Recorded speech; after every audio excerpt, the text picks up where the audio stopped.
বৰপেটা সত্ৰত মই ফাকুৱাৰ সময়ত আহিছিলোঁ তেতিয়া সত্ৰৰ পৰিচালনা সমিতিয়ে মোক অনুৰোধ কৰিছিল যে মূল সত্ৰখনৰ তিন পাতবোৰ বহুত পুৰণা হৈ গৈছে পৰিৱৰ্তন কৰি দিব পাৰিলে ভাল হয় মই চৰকাৰৰ পৰা 1 কোটি টকাৰ অনুমোদন দিছিলোঁ যাতে বৰপেটা সত্ৰৰ টিংপাতবিলাক আমি পৰিৱৰ্তন কৰিব পাৰোঁ আজি ইয়াতে মই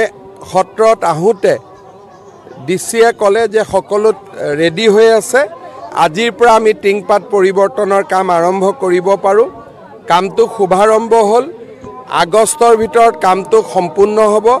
৬২ চনৰ পিছত প্ৰথমবাৰৰ বাবে আমাৰ সত্ৰৰ টিংপাতখিনি পৰিৱৰ্তন হ'ব মই ভাবোঁ পৰিৱেশটো ভাল হ'ব মই সকলোকে ধন্যবাদ জনাইছোঁ চাওক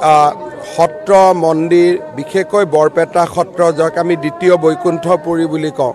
ইয়াতে যিকোনো ভাল কাম কৰিলেই মনত আধ্যাত্মিক প্ৰশান্তি লাভ কৰা যায়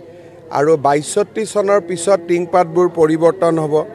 ভাবিলে মনটো ভাল লাগিছে গতিকে মই ভাবোঁ যে সুকলমে যাতে গুৰু দুজনৰ আশীৰ্বাদত এই কামফেৰা সমাধান হয়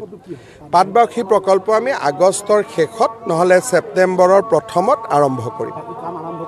সব ৰেডি হৈ আছে